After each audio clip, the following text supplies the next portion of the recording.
Welcome to the Open to Hope Show. I'm your host, Dr. Gloria Horsley, with my daughter and co-host, Dr. Heidi Horsley. These shows are brought to you by the Open to Hope Foundation in partnership with the Compassionate Friends. Well, Heidi, got an interesting guest today, and you gave a testimonial for her book, which is amazing. I'm going to be really interested in hearing Anne because she has some things on being present through grief and loss and some ideas. She's had some spiritual experiences, and it should be a really great show today. Yep, and like you said, I gave an endorsement for her book. It is a quick read, and it gives a lot of good tips and tools. And her book is called To Die For, The Gifts of Being Present Through Loss and Grief.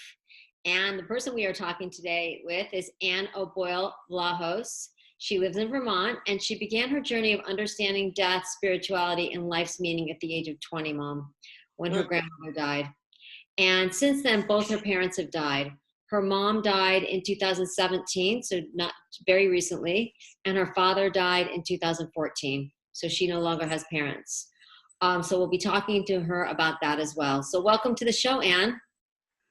Hi, and thank you so much for having me on. It's an honor to be here. It's great to have you on today, Anne. And boy, I remember when my grandmother died, I was 14. I was very close to her, and it was a devastating experience for me. And you started out on your spiritual journey with your grandma? Yeah, I was 20, so I was in college and then got the phone call. And although it might be something that someone might expect if your grandmother is 92, it wasn't something that I expected. I kind of expected her to be with me eternally. And on my way, I mean, I found the whole experience of being with her a beautiful way to end her life. But as my dad drove me back to college, I was kind of at a loss, mostly because she was such a matriarch in my family. And how can all of that energy of her now just be gone? It just didn't make sense to me. And although I was raised Catholic, it was really the start of my spiritual journey to really understand what did I truly believe now that I had experienced a loss that was profound. Mm-hmm, mm-hmm. And I was telling you early on when we were talking about the show before that it's interesting that our number one visit of like over 3 or 4 million people at Open to Hope is loss of an adult parent. And certainly a grandparent would come into that because people sometimes, as Heidi says, with sibling loss, it's an unacknowledged loss, but sometimes the loss of an adult parent or adult grandparents or whoever is a huge loss for us. I have to agree. And I think I was very grateful that there was a big gap between when I lost my grandmother and when I lost my parents, because it allowed me to gain perspective on what I believed spiritually.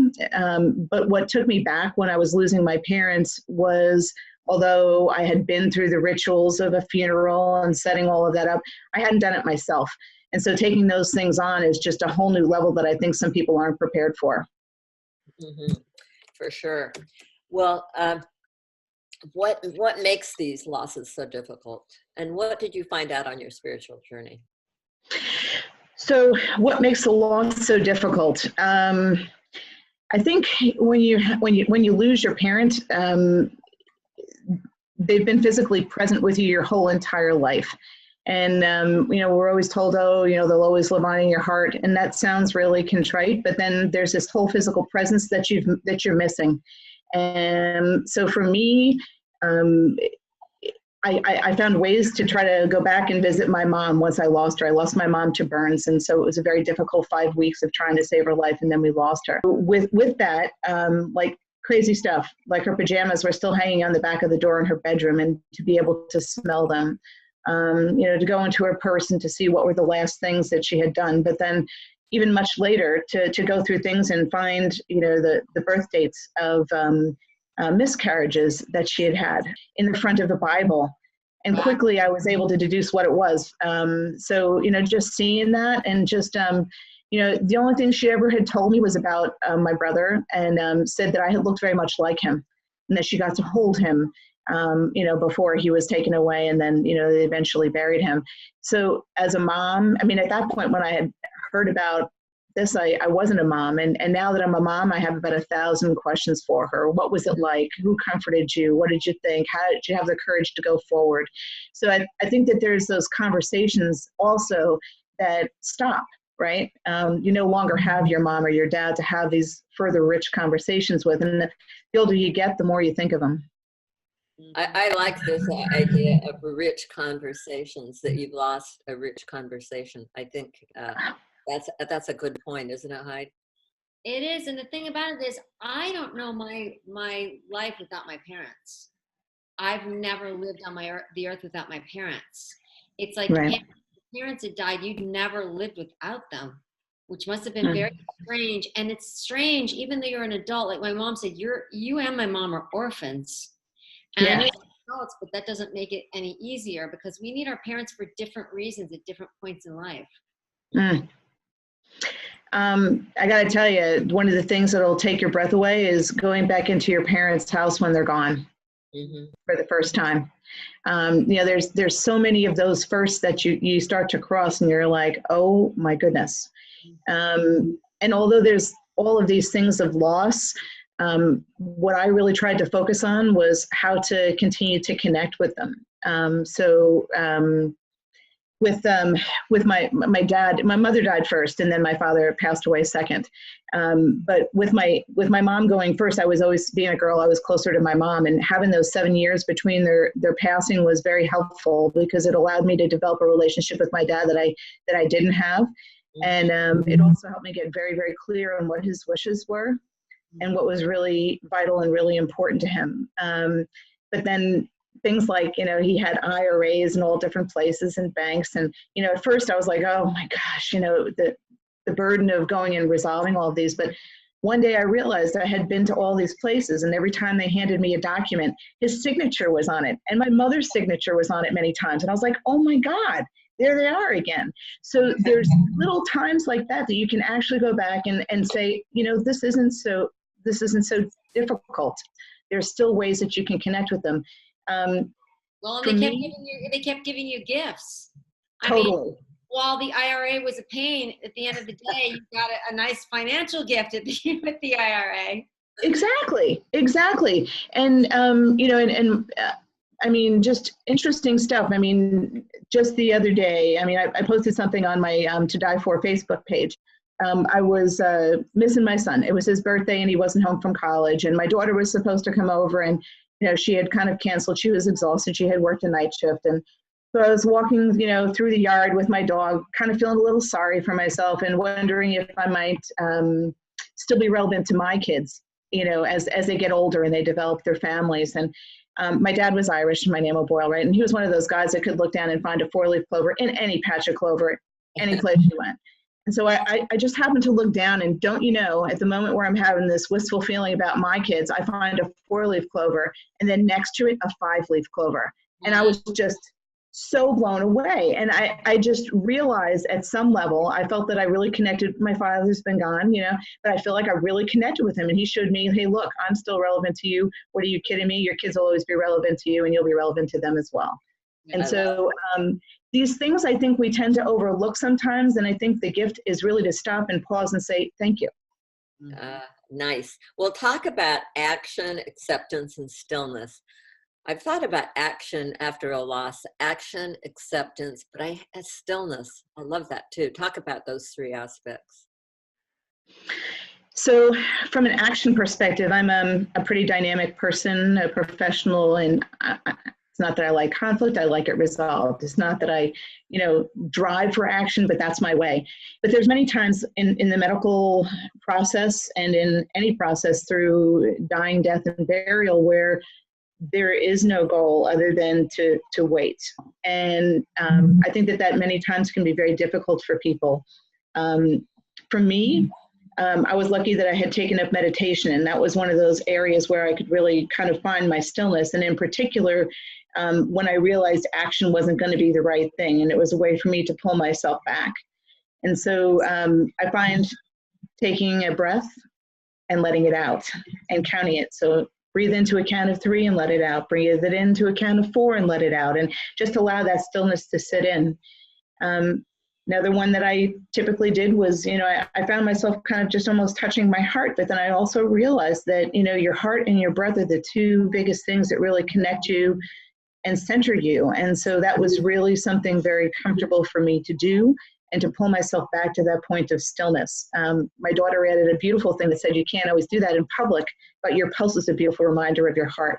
And so it's always okay to cross your hands or, to do something like this. And it's a way to really kind of just pull yourself back to your heart, because that's the most beautiful place to make a decision from.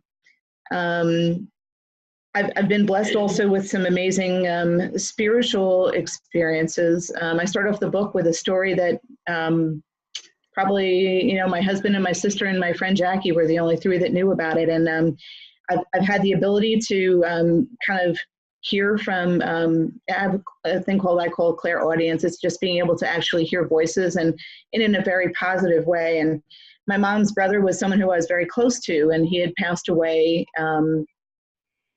One time I was driving for work, and I found myself getting lost and lost and lost. And I said, I must be getting lost here for a reason. How about if I stop and pause and think about it? And so I stopped and shut the radio off, and clear as day, my uncle's voice came across to me and told me that he was coming for my mother soon, but not to worry, that he would be there. Wow. And that's one of those moments where you almost feel excited because I heard from him, his voice, and it's the beauty of it. But then the message was really deep.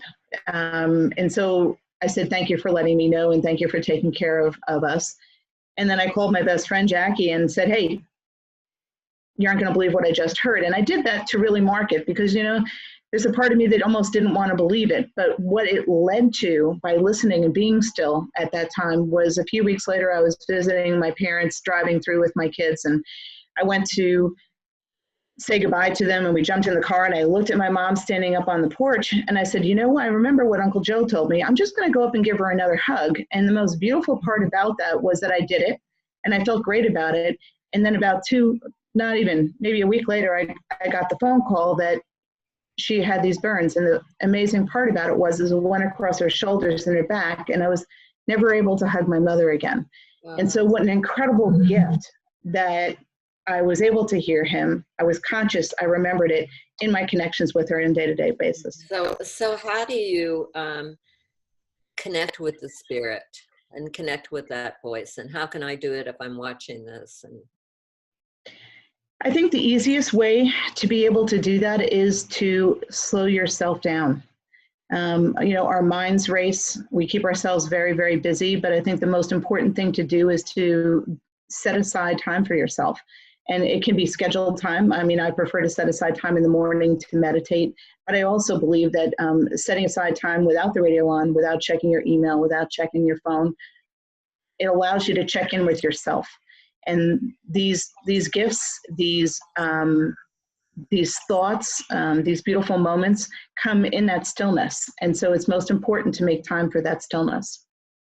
I love that. Yeah, that the importance of getting that stillness through meditation. What else would you suggest? Walks in nature?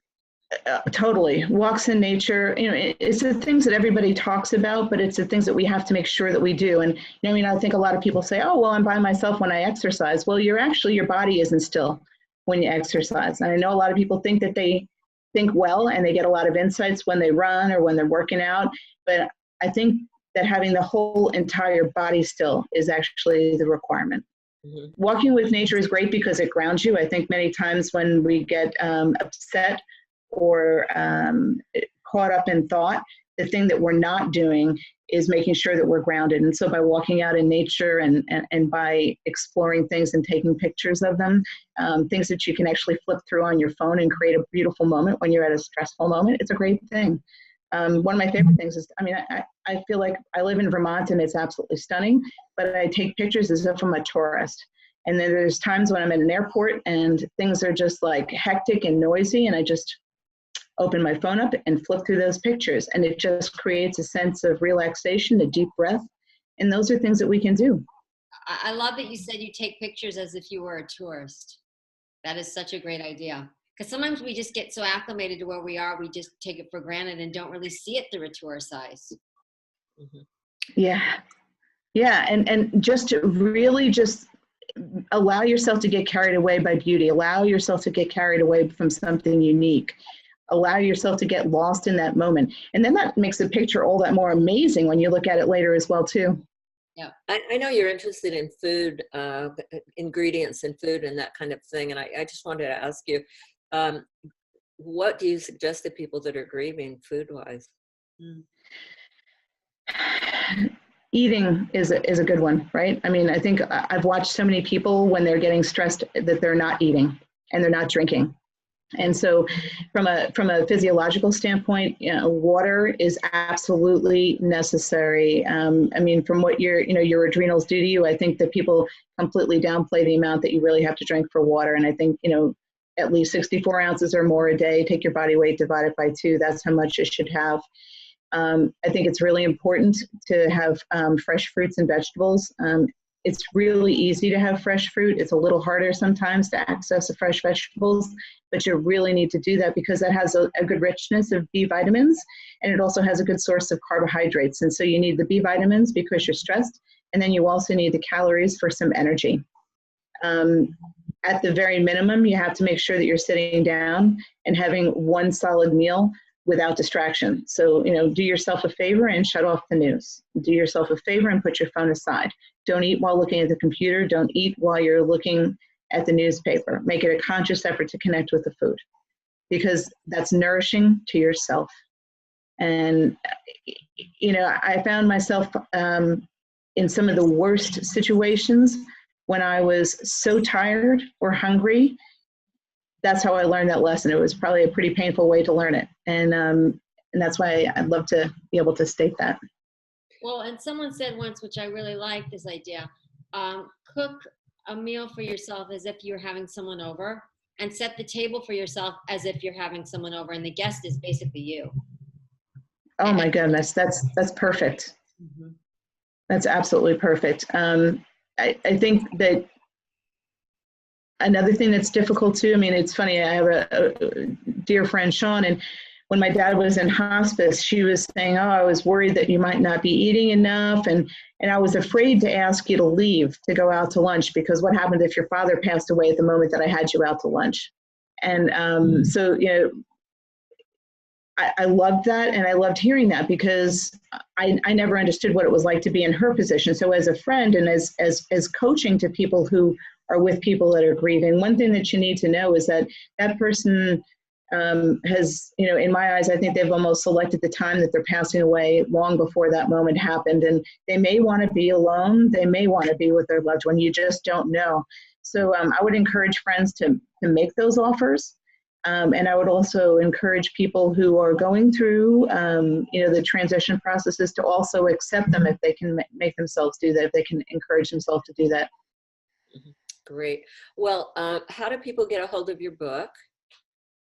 Well, there's a couple of ways. It's available on Amazon. I'd also encourage them to visit my website, which is todieforbook.com. I'm blogging on there. I'm going to do that much more on a regular basis, but there's also some fun pictures. I will be continuing to put my pictures of nature. I do Facebook Lives pretty much almost about once a week when I trip across something that reminds me of someone that I've lost that I still connect with today. All right. Well, thank you so much for being on the show and for all you're doing to help people with this grieving process and to be present, which is so important with this grief and loss. Tell us your comment that your dad made about birth. I love that. Yeah, birth is a terminal illness. He hasn't seen anyone get out alive. And so this is like one of those things like, what? It almost sounds sacrilegious to say, but it's and so what's the message in that? The message in that is, really, cherish life, cherish the gifts, look for those things that that make you feel, centered in your heart and provide you meaning and make time for them. And your family members who have gone on before you want that to happen for you. Oh, I believe so. I know so. Yeah. Well, thanks again for being on the show today. It's been great having you. Thank you so much for having me. And I appreciate all that you folks do. And you were certainly a resource for me. So thanks. Oh, thank you. That's nice to hear. We want to thank you for watching this YouTube today. And as Heidi and I always want to remind you, if you've lost hope, please lean on ours until you find your own, and visit us at opentohope.com. And God bless.